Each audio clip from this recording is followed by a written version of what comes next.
Nosso Lar, capítulo 21. Continuando a palestra. A palestra, senhora Laura, exclamei com interesse. Sugere numerosas interrogações, relevar-me-á a curiosidade, o abuso. Não diga isso, retrucou bondosa. Pergunte sempre.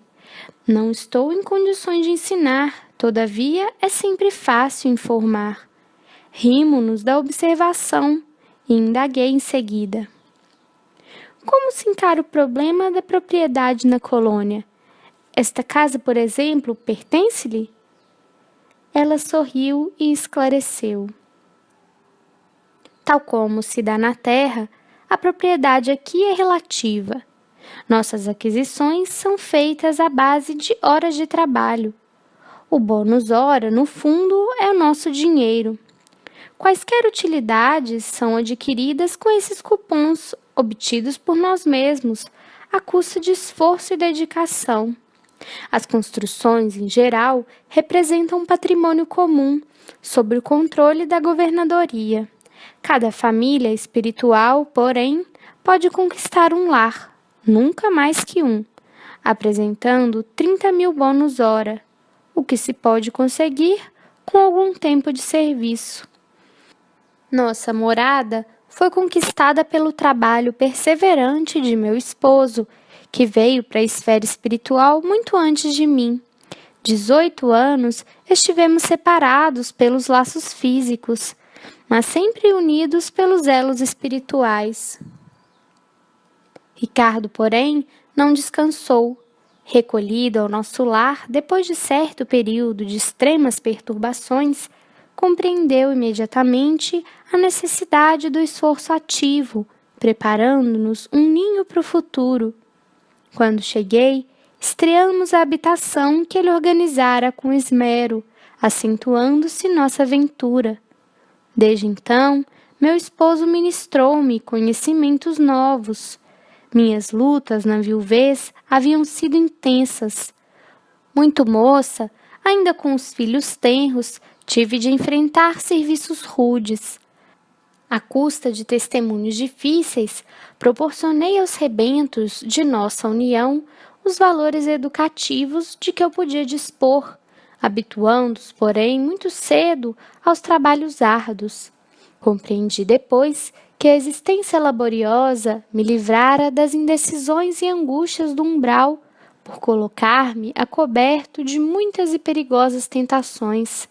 O suor do corpo ou a preocupação justa nos campos de atividade honesta constituem valiosos recursos para a elevação e defesa da alma. Reencontrar Ricardo, tecer novo ninho de afetos, representava o céu para mim. Durante anos consecutivos, vivemos a vida de perene ventura, trabalhando por nossa evolução, unindo-nos cada vez mais e cooperando no progresso efetivo dos que não nos são afins. Com o correr do tempo, Lísias, Yolanda e Judite reuniram-se a nós, aumentando nossa felicidade. Após ligeiro intervalo, em que parecia meditar, minha interlocutora prosseguiu em tom grave. Mas a esfera do globo nos esperava. Se o presente estava cheio de alegria, o passado chamava a contas, para que o futuro se harmonizasse com a lei eterna.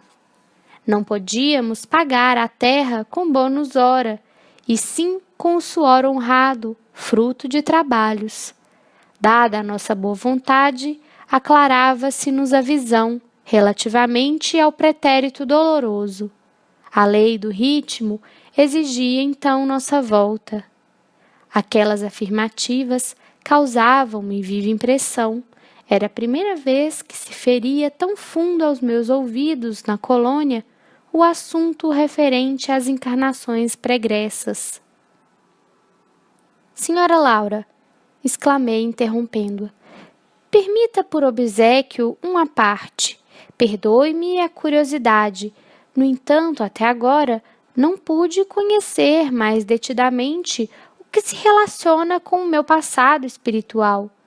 Não estou isento dos laços físicos? Não atravessei o rio da morte?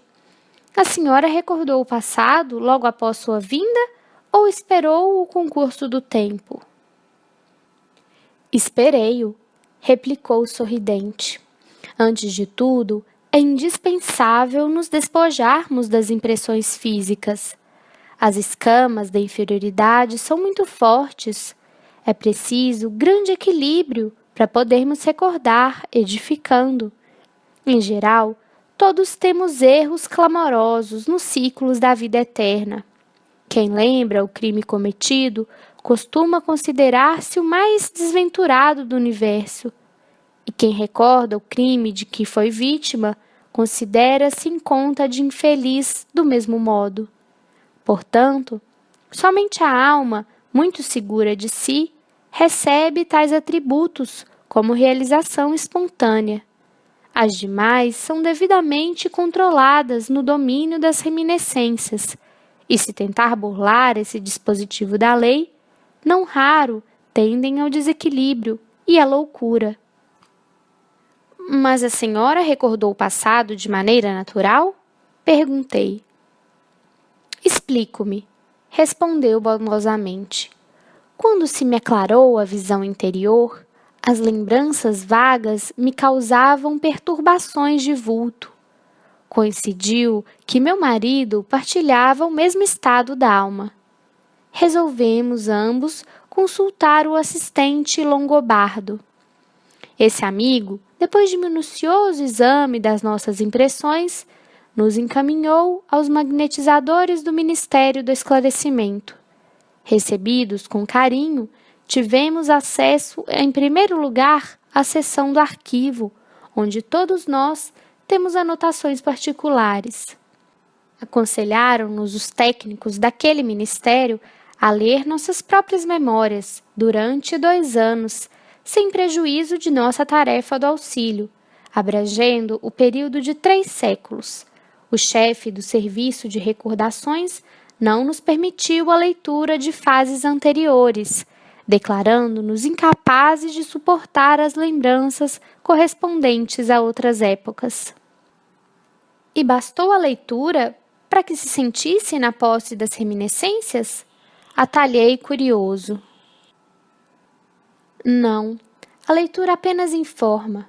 Depois de longo período de meditação para esclarecimento próprio, e como surpresas indescritíveis, fomos submetidos a determinadas operações psíquicas, a fim de penetrar os domínios emocionais das recordações. Os espíritos técnicos no assunto nos aplicaram passes no cérebro, despertando certas energias adormecidas. Ricardo e eu ficamos então senhores de 300 anos de memória integral. Compreendemos então quão grande é ainda o nosso débito para com as organizações do planeta. E onde está o nosso irmão Ricardo? Como estimaria conhecê-lo? Exclamei sob forte impressão. A genitora de Lísias maneou significativamente a cabeça e murmurou. Em vista de nossas observações referentes ao passado, combinamos novo encontro nas esferas da crosta. Temos trabalho, muito trabalho na terra. Desse modo, Ricardo partiu há 3 anos.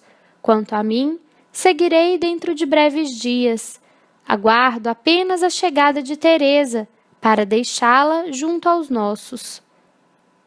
E de olhar vago, como se a mente estivesse muito longe, ao lado da filha ainda retida na terra, a senhora Laura acentuou. A mãe de Heloísa não tardará. A passagem dela através do umbral será somente de algumas horas, em vista dos seus profundos sacrifícios desde a infância. Pelo muito que sofreu, não precisará dos tratamentos da regeneração. Poderei, portanto, transmitir-lhe minhas obrigações no auxílio e partir sossegada. O Senhor não nos esquecerá.